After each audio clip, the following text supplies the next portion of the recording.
Assalamualaikum, halo teman-teman semua, apa kabar? Kembali lagi dengan saya Nafika. Kegiatan hari ini masih di tema yang kemarin waktu di rumah orang tua. Tapi di sini saya itu buat kontennya antara niat dan gak niat. Dan hasilnya ya seperti ini. Ini nanti kontennya akan acak-acakan dan tidak jelas alur ceritanya. Yang jelas saya merekam semua kegiatan saya yang bisa saya rekam. Soalnya nggak semua kegiatan bisa saya rekam. Kalau ada yang bertanya kenapa membuat kontennya nggak bisa tersusun rapi, karena memang saya lagi sibuk. Sekarang ayo ikutin kegiatan saya di siang harinya. Ini bawa. Ngapa pula dibawa? Itu teman dia ya. Ini saya udah siap-siap, anak-anak juga udah siap-siap. Nih, ini adik juga udah siap. Gelap. Halo, Dek. Halo teman-teman. Ini ada bendo dari Ete. Baik-baiklah tuh pengen-pengen. Sekarang saya mau lanjut ke rumah kakak saya. Soalnya kan saya udah rapi, anak-anak juga udah pada rapi. Jadi kita langsung OTW ke sana. Kayaknya di video sebelumnya saya belum menjelaskan ya kenapa saya mendadak pulang ke rumah orang tua. Apalagi saya ngupload videonya itu nggak jelas ya, nggak tersusun rapi. Soalnya yang saya upload itu video yang sudah ada di rumah orang tua dan video saat mau pulang. Sedangkan video saat saya berada di rumah orang tua baru ingin saya upload hari ini. Itu pun nggak tahu ya ini kapan akan saya upload. Jadi saya mendadak pulang itu karena anak kakak saya yang paling tua akan menikah hari ini. Makanya sekarang ayo kita OTW ke lokasi. Singkat cerita, sekarang saya udah sampai. Itu kelihatan ya tendanya. Soalnya rumahnya itu nggak jauh dari rumah orang tua saya. Jalan kaki sebetulnya juga bisa, tapi saya memutuskan untuk naik motor. Oh ya, sebetulnya rumah kakak saya bukan yang ini ya. Yang ini itu rumah anak-anaknya. Karena sebelum menikah, beliau sudah membuatkan rumah untuk anak-anaknya. Rumah kakak saya itu berjarak sekitar 50 meter aja dari rumah saya. Tapi karena rumah anaknya ini udah selesai dan lokasi di depannya itu lebih luas, makanya pestanya dibikin di sini. Ayo kita intip kegiatan para ibu-ibu yang ada di sini. Tapi mohon maaf ya, saya rekamnya itu nggak terlalu banyak. Itu sudah kelihatan ya para ibu-ibu pada sibuk memasak di dapur. Seperti inilah pemandangan kalau ada acara pesta pernikahan di desa orang tua saya. Para tetangga dan saudara datang membantu untuk memasak gratis, tidak dibayar sama sekali. Setelah kita ngintip ibu-ibu yang lagi masak di dapur, sekarang kita lanjut ngintip pengantinnya yang lagi dirias. Ini dia keponakan saya, dia lagi didandanin ya. Soalnya hari ini itu hari ijab kabulnya dan besok baru acara pestanya. Oh ya, sedikit info, anak kakak saya itu hanya 2 orang ya, dan kedua-duanya itu perempuan. Ini anak dia yang nomor 2 dan anak dia yang pertama itu sudah menikah. Singkat cerita, make upnya udah selesai. Sekarang saya lagi ada di masjid karena ijab kabulnya akan dilaksanakan di masjid yang ada di dekat rumah. Oh ya, itu ya pengantinnya sudah datang ke masjid.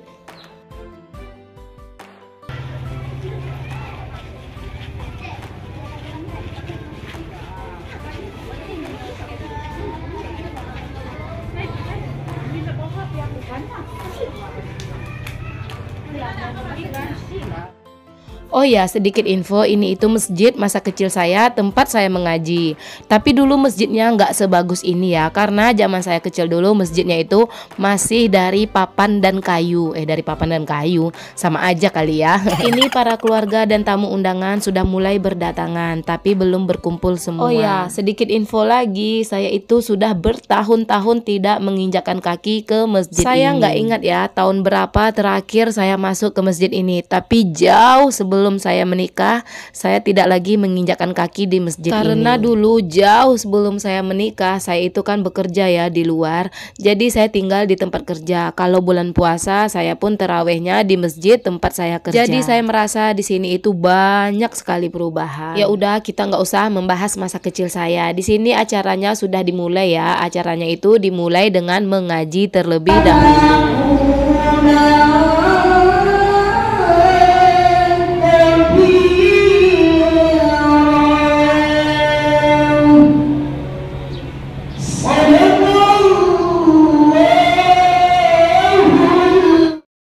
Setelah rangkaian-rangkaian acara selesai, sekarang lanjut ke acara inti, yaitu ijab kabul. Tapi ini yang pertama masih belajar ya, ibaratnya penghulunya masih ngetes pengantin dan mertua pengantin. Jadi tahap ini itu masih ada bercanda-bercandanya.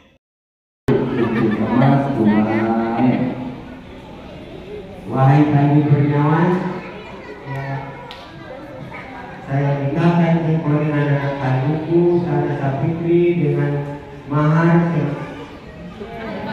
Setelah beberapa kali yang latihan atau yang belajarnya, sekarang mau lanjut proses yang bagian seriusnya. Ya maklum lah ya, kalau setiap kali ijab kabul itu pasti kuahnya selalu untuk pertama-tama itu dibikin bercanda agar pengantinnya itu tidak gugup.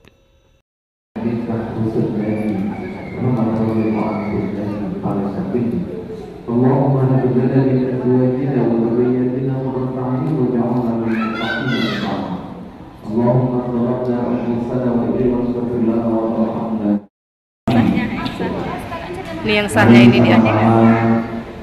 Kita awali ijab kabul Bapak nikah Kami Kurniawan dengan saudari Sanasa Fikri dengan peristiwa dengan Allah Subhanahu wa taala. A'udzubillahi minasyaitonir rajim. Bismillahirrahmanirrahim.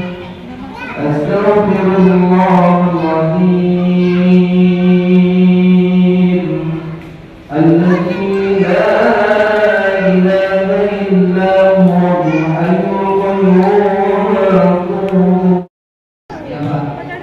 Saya nikahkan engkau dengan anak kandungku Sanasa Fikri dengan mas kawin sebentuk. Iya, tunggu bentar ya. Bentar ya. Kasih kakak aja dulu kak, nanti baru beli berdua ya. Makan dan di luar dulu.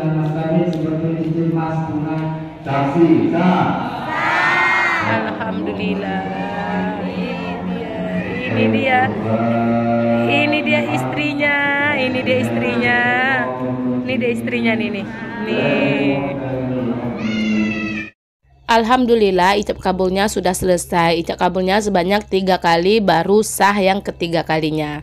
Setelah selesai ijab kabul, lanjut proses seperti pengantin-pengantin pada biasanya, yaitu baca janji-janji dalam buku nikah dan lain-lain. Tapi saya nggak rekam ya. Di sini saya cuma rekam bagian berfoto-fotonya saja karena takut nanti durasinya kepanjangan. Di sini para ayah disuruh memberikan buku nikah kepada anaknya masing-masing, sekaligus memberi pesan-pesan moral. Setelah itu lanjut bersalam-salaman. Itu ada Bapak Wali Kota Pekanbaru yang datang, entah Bapak Wali Kota, entah Bapak Gubernur, saya nggak tahu ya. Yang jelas di sini mungkin kalau ada yang orang Pekanbaru yang tahu boleh di komen ya. Yang mana Bapak Wali Kotanya atau Gubernurnya boleh di komen ya. Saya jujur aja nggak tahu sama sekali. Kenapa saya bilang itu ada Bapak Wali Kota, entah dia Wali Kota Pekanbaru atau Bapak Gubernur, saya nggak tahu ya. Yang jelas saya itu ada yang ngasih tahu setelah selesai acara. Ini acara ijab kabulnya udah selesai, sekarang lanjut ke rumah pengantin. Dan saya itu memang nggak tahu sama sekali kalau itu Bapak Wali Kota Pekanbaru. Mungkin karena saya udah lama merantau ya di luar Pekanbaru, jadi saya nggak tahu ya siapa wali kota kami atau siapa yang bupati kami. Pokoknya saya nggak tahu orang-orang terpenting yang ada di kota Pekanbaru. Walaupun beliau berdiri di samping saya, duduk di samping saya nggak bakalan tahu sama sekali kalau beliau itu Bapak Wali Kota Pekanbaru. Tapi saya memang orangnya seperti itu ya. Jangankan orang-orang besar, orang-orang yang warga biasa aja yang ada di kampung saya itu nggak begitu tahu semuanya. Terkecuali orang-orang yang terbiasa duduk dengan saya dan sering bercerita dengan saya, atau orang-orang yang memang betul-betul dekat dengan lingkungan saya. Barulah saya tahu dia siapa, pangkatnya apa. Tapi kalau orang yang nggak begitu dekat sama saya tidak akan pernah tahu siapa dia. Dan saya juga tidak pernah ingin mencoba mencari tahu karena saya itu tipe orang yang bodoh amat. Ini aja saya rekam-rekam bukan karena beliau itu orang penting, tapi saya itu memang hanya sebatas merekam-rekam aja. Kebetulan beliau ada di situ, ya udah saya sekalian aja rekam-rekam. Oh ya, dan satu lagi, saya bukan tipe orang yang suka mencari muka. Kalau udah tahu dia orang penting terus datang bersalaman, ingin dekat, saya bukan tipe orang yang seperti itu. Nanti saya akan ceritakan seperti apa sifat saya di video selanjutnya, karena video ini akan berakhir. Seperti inilah acara ijab kabul keponakan saya. Semoga yang nonton semuanya terhibur. Mohon maaf jika ada salah kata. Bye bye. Assalamualaikum.